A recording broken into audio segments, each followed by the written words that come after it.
자, 368페이지 보시겠습니다. 이것도 여러분이 아주 중요한 내용 중에 하나이기 때문에 이것도 반드시 여러분이 아셔야 되는 겁니다.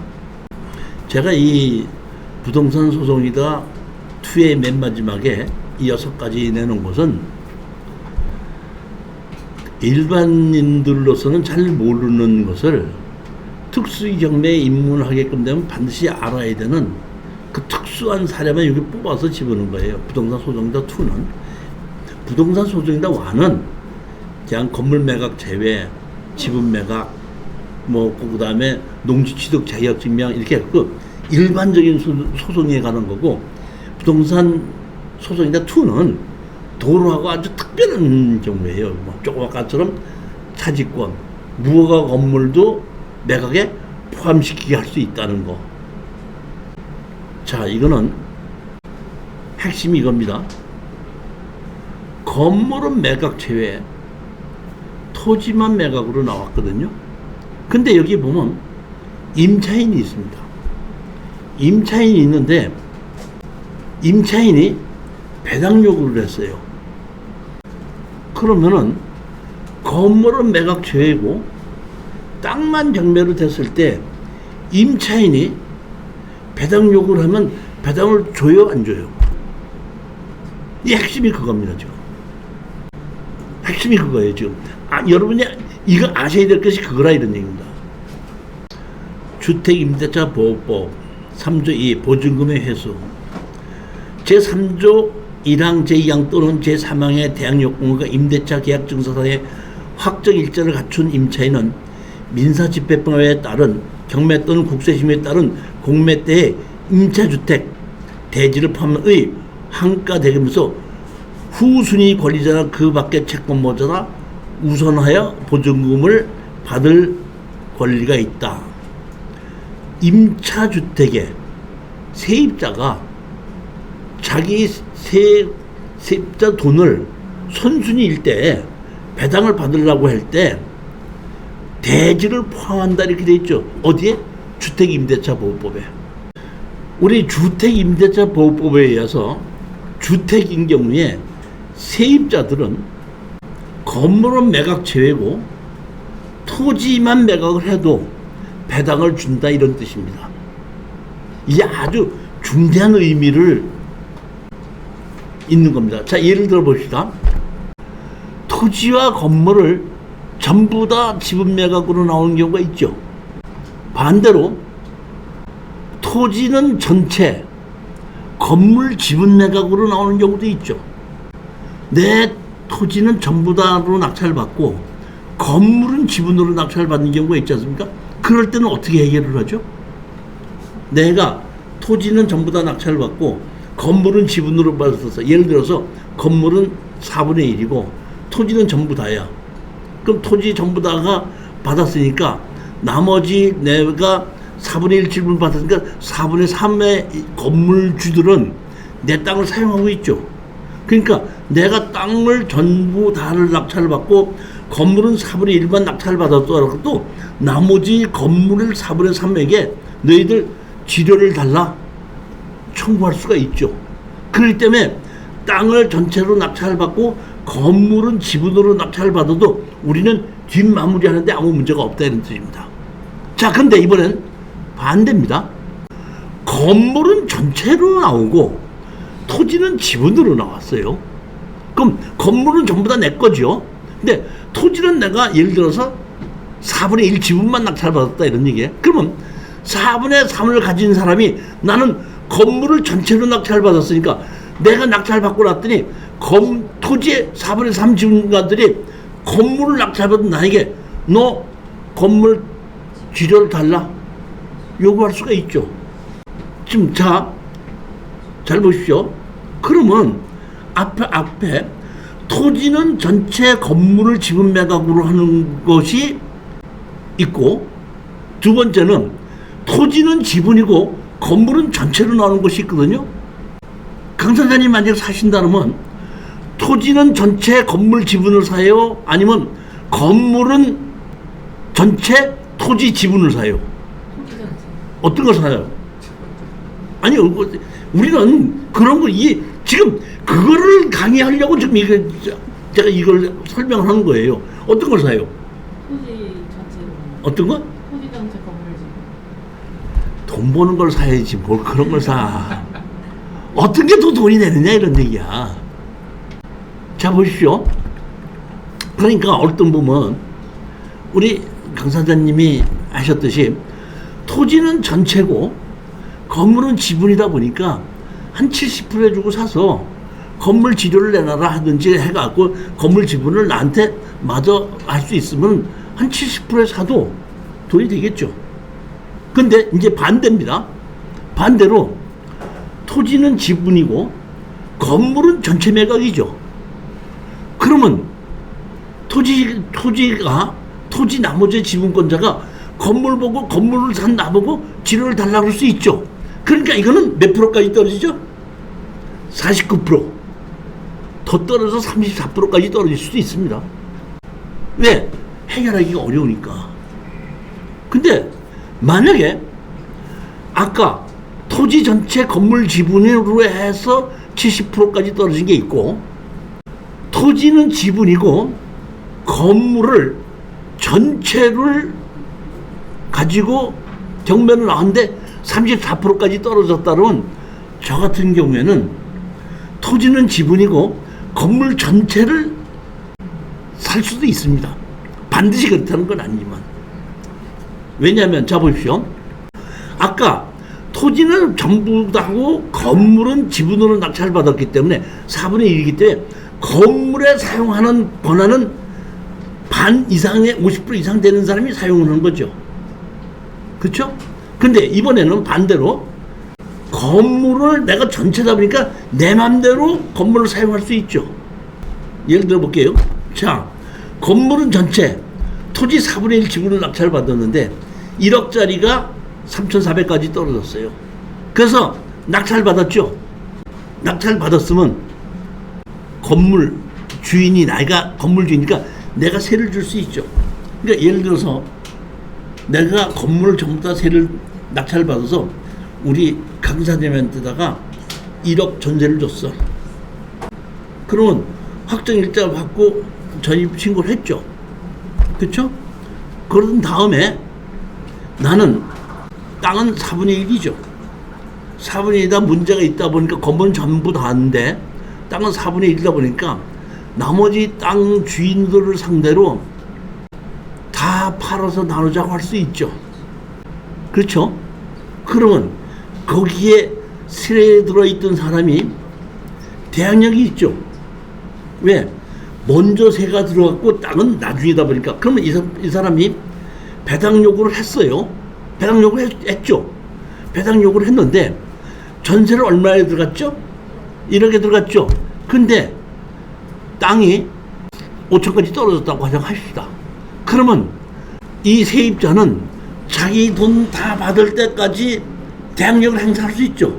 그러니까 어떤 땅을 낙찰받는 사람은 그 대항력 있는 세입자에다 돈을 다 줘야지 내 땅의 권리를 찾을 수 있기 때문에 땅 가격이 떨어질 수밖에 없다 이런 뜻입니다.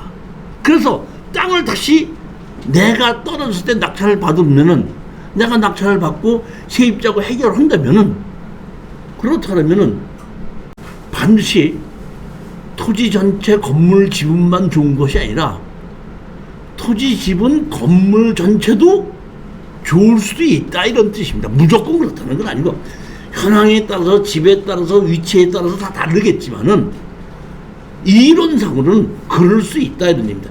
핵심이 뭐냐면은 주택임대차보호법에 의해서 토지만 경매로 나온다고 하더라도 거기에 있는 세입자는 건물은 나오지 않아도 배당을 받을 수가 있고 대항력이 인정을 받는다 이런 뜻입니다. 이 땅에 가압류가 되어 있고 소유권은 이종육으로 되어 있습니다. 그 다음에 여기 보면 상월농협이라는 곳에서 토지와 건물을 다 설정을 하고 돈을 빌려줬습니다. 빌려줬는데 이 사람이 돈을 갚지 않고 이자를 내지 않다 보니까 상월 농협에서 토지와 건물을 전부 다 경매로 신청했던 겁니다. 경매로 신청했는데 감정평가사가 가서 봤더니 여기에 있는 등기부 등본에 있는 건축물 관리장이 있는 건물은 뭐야? 멸실이 되고 없고 다른 건물이 있는 거예요. 그러니까 옛날 건물은 허물어 버리고 허가를 새로 받지 않고 조립식으로 새로 졌더라고요. 감정평가사가 그런 식으로 판사님한테 보고를 하다 보니까 그러면 상월 농협에서 대출해 줄 때 설정한 건물과 현재 있는 건물은 다르지 않느냐? 그러면 현재 있는 건물은 설정한 게 없잖아요. 설정한 것도 없는 그 건물을 어떻게 경매로 집어넣습니까? 그러니까 판사님이 뭐라고 판결을 내렸냐면 건물은 빼놓고 토지만 경매로 집어넣으라고 판결을 내려서 할 수 없이 등기부 등본에는 건축물 관리장이 있고 등기부 등본 다 있어도 건물은 매각조에 토지만 매각 이렇게 해서 경매로 나온 겁니다.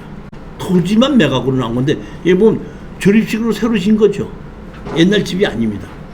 근데 이게 보면 2,700만 원을 시작해서 2,200까지 떨어졌는데 2,350만 원에 낙찰을 받았거든요. 그럼 왜 이렇게 80%까지 떨어졌는데 받았느냐? 여기 보면 몇 평이죠 이게? 대지가 얼마? 300평이죠. 300평이면 아무리 안 가도 15만 원은 가면은 4,500원은 가는 건데 처음부터 감정을 어떻게 7, 8만 원 정도의 감정을 했기 때문에 워낙에 싸게 감정을 했기 때문에 이거 입찰에 들어가도 되겠다고 싶어 갖고 낙찰 받았던 겁니다. 이 건물은 매각체입니다. 자, 근데 여기 있죠. 누가 있죠? 전입자가 있죠. 대항력이 있죠. 대항력이 있는데 이 사람이 뭘 했죠? 1,400만 원 집어넣고 배당 요구를 했죠. 배당 요구 했잖아요. 그러면 배당을 줘야 되느냐 안 줘야 되느냐 이건데 여기 보면 기준 권리가 얼마죠? 상월 농협에서 2,800만 원 있잖아요. 배당 요구했으니까 배당을 자, 건물은 매각 제외고 토지만 매각이 됐으니까 이게 배당 요구를 줘야 안 줘요? 사실은 이걸 낙찰을 받고 제가 여기에 맞는 사람을 여기 이 누구라는 사람을 만나러 갔어요.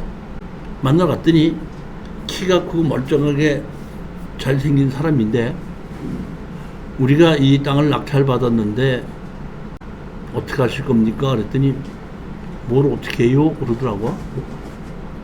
나가주셔야 되는데 그랬더니 어디로 나가요? 그러더라고. 아니 그러니까 지금 그 대화가 상대가 잘 안 되고 딴소리를 해. 그래도 내가 저기 전화번호를 적어주고 언제 나가는지 연락을 해라. 이렇게 연락을 하고 전화번호를 적어주고 왔더니 그 다음날 이 사람의 동생, 그러니까 건물 주인이 전화가 왔더라고요. 전화가 왔는데 사실 그곳에 있는 그 사람은 저희 형입니다. 형인데 군에서 들어가 있다가 약간 정신질환이 있어서 전역을 해갖고 나왔는데 몸이 아파갖고 어디 생활을 못하기 때문에 그 시골에 집을 좀 고쳐놓고 거기 가서 요양생활을 하면서 해라고 해갖고 거기 있는 것입니다. 사장님께서 낙찰을 받으셨다고 그러니까 제가 말씀을 드리는데 제가 1,400만 원 배당 요구를 해놨습니다. 근데 배당만 받으면은 바로 나갈 테니까 왜? 배당을 받기 위해서는 뭘 해야 되죠? 뭘 해줘야죠? 명도했다는 걸 허가를 해줘야지 배당이 나가잖아요. 그러니까 배당만 나온다 그러면은 바로 해줄 테니까 염려하지 마십시오. 근데 저도 배당이 나오는지 안 나오는지 잘 몰라서 그러니까 배당만 나온다면 아무 문제가 없는데 제가 봤을 때는 건땅만 낙찰을 받았어도 세입자고 대항력이 있으니까 배당 요구했으니까 배당이 나가겠죠. 그러면 배당 나가겠구나 싶어갖고 제가 사실은 배당하는 날 여기 참석을 했어요. 배당하는데. 참석을 했더니 아닌 게 아니라 세입자가 배당이 나오더라고요. 배당 나왔습니다. 나왔는데 문제는 뭐냐면은 아까 여기 보면 신용보증재단이 있고 또 가압류 이거 말고 또 그 뭐 다른 데서 한 것이 또 있는데 거기서 배당 요구 나오다 보니까 바로 이의 신청을 하더라고요. 이의 신청을 해서 배당을 못 나게끔 하고 저거는 가짜 세입자다. 이렇게 해서 소송을 거는 거예요. 그러니까 사실은 보면 형제지간에 있는 건데 내가 보기에도 가짜 세입자야. 그러니까 경매가 나오니까 그때서 계약서를 만들고 확정일자를 받았기 때문에 전입했을 때 확정일자를 받지 않고 후에 받은 거예요, 보면. 근데 후에 했어도 배당이 나왔는데 배당 나온 거를 상여를 놓으면서 다 가져가고 2순위에 있는 애들이 거기서 3천 얼마, 이게 2,300 얼마 되다 보니까 상여를 놓으면서 받아갈 거 빼놓고 나머지는 자기네들이 한 1,000만 원을 받아올 수가 있는데 그 배당으로 나가다 보니까 그걸 이의 신청을 한 거예요. 배당 이의 신청을 했죠. 배당 이의 신청해갖고 배당 이의 신청을 하니까 배당은 나와가지고 공탁을 시켜놓고 재판이 끝날 때까지 배당을 주지 않고 기다리는 겁니다. 결국에 가서는 여기에 이 보면 여기에 있는 그 소송한 사람과 세입자 간에 소송이 벌어져서 위장 세입자다 아니다 하고 소송을 해서 결국에 가서는 이 형제지간이다 보니까 위장 세입자라는 것이 인정이 돼서 배당이 나오지 않게끔 됐습니다. 그렇게 해서 그대로 어떻게 한다? 가져가게끔 된 거죠. 그러다 보니까 나로서는 배당을 받아가면은 빨리 나갈 수가 있는데 배당을 받아가지 못하다 보니까 할 수 없이 이제 그 동생이라는 사람하고 해갖고 나가 주십시오 했더니 나가긴 나가야 되겠는데 진짜 돈이 없으니까 어떻게 조금만 주면 안 됩니까? 하고 그럼 건물을 나한테 파십시오. 그럼 건물을 판다. 제가 그럼 얼마에 주시겠습니까? 해서 아까 그 조립식 건물을 100만 원 얘기했더니 조금만 더 주시면 안 됩니까? 뭐 이렇게 해가지고 사실은 여기에 있는 이 건물에 있는 보면 여기에 건물에 보면 신용보증재단이라는 데서 가압류가 돼 있잖아요. 가압류를 내가 안고 사실은 200만 원 주고 샀습니다. 예? 가압류를 안고. 예. 그럼 가압류를 안고 내가 200에 샀는데 가압류를 안고 왜 내가 200에 샀죠? 여기 보시게끔 된 날짜가 언제죠? 2012년도죠. 10년 보니까 제척 기간이 지났지 않습니까? 그러니까 서류상으로는 살아있지만은 사실은 이건 제척 기간이 지났기 때문에 이 가압류는 제가 지울 수 있다고 생각했기 때문에 좋다 그러면 200만 원 주고 사자 해서 200만 원 주고 사고 그 사람은 나갔고 제가 결국에 가서는 이 가압류를 제척 기간에 의해서 이거를 지워달라고 소장을 내가지고 판결을 받아서 가압류를 지우고 제3자에게 팔았는데 제3자가 샀거든요. 사놓고 계약을 해놓고 중도금 줘놓고 잔금을 안 주는 거야. 그때 4,800인가 얼마 주고 우리가 팔았는데 그래서 제가 왜 잔금을 안 주냐 했더니 뭐라 그러냐면은 이 논산에서 노점에서 과일 가게 하시는 부부가 이 집을 샀는데 대출을 1,500 정도는 해주겠다고 해서 사고 계약을 해서 중도금을 냈는데 마지막에 가서 은행에서 대출을 못 해준다고 그런다는 거야. 그래서 돈이 없어서 못 주는 거다. 이렇게 얘기를 하는 거예요. 대출을 왜 안 해주죠? 왜? 잔금을 왜 안 치고 아니지. 아니, 은행에서 대출을 해줘야지. 대출을 하면 우리가 받으면 땅하고 건물을 다 넘겨주는데 이 사람들이 잔금을 주지 않기 때문에 우리가 땅하고 건물을 못 넘겨주는 거 아니에요. 계약금 받고 중도금은 받았다 이런 얘기야. 근데 잔금은 대출을 받으려서 주려고 했는데 은행에서 대출을 안 해준다 이런 얘기야. 대출을 왜 안 해줘요? 아까 얘기했잖아요. 왜? 건축물 관리장에 있는 건물과 현존하는 건물이 다르잖아. 그렇기 때문에 처음서부터 상월 농협에서도 경매로 집어넣는데 그 건물 제외를 했잖아. 그러니까 건축물 관리장이 있다고 하더라도 현존하는 건물하고 다르다 보니까 현존하는 건물은 무허가 건물, 없는 건물은 설정하니까 없는 건물을 설정하고 돈을 빌려줄 수가 없잖아요. 그러다 보니까 다 보고 난 다음에 대출을 못 해주겠다 이제 이렇게 된 거야. 자, 이렇게 됐을 때 내가 아까 먼저 번에 얘기했죠. 아까 아산시가 설명하면서 얘기했죠. 어떻게 해결했다고? 제가 얘기했잖아요. 무허가 건물도 대출을 받기 위해서는 내가 돈을 갚지 않아서 토지를 경매로 집어넣게끔 됐을 때는 이 토지 위에 있는 지상 건물을 같이 매매도를 하는 걸로 동의한다. 아까 아산시 것도 그렇게 해서 무허가 건물인데 경매로 같이 나왔잖아요. 즉 돈을 빌려주는 곳에서는 자기는 이자만 받으면 되고 이자를 안 집어넣으면 안 주면은 경매로 집어넣어서 투자금을 다 회수할 수만 있으면 돈 빌려주는 것이 은행에서 장사하는 거 아니에요, 그게. 근데 안 빌려주는 것은 현존하는 건물과 등기부등본산에 있는 건물이 다르다 보니까 또 돈을 안 갚으면 경매로 집어넣으면은 건물은 매각제에 땅만 매각을 하라고 한다면 또 가격이 떨어질 수 있지 않느냐.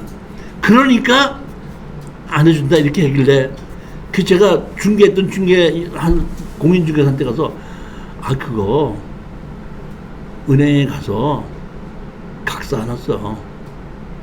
어떤 각서예요? 그러길래 내가 돈을 갚지 않아서 토지를 경매로 집어넣게끔 되면 그 지상에 있는 건물을 같이 매매를 한다는 각서를 쓰면은 될 거다 했더니 제가 그 얘기 했더니 한 열흘 있다가 그 공인중개사한테 나한테 연락이 왔어.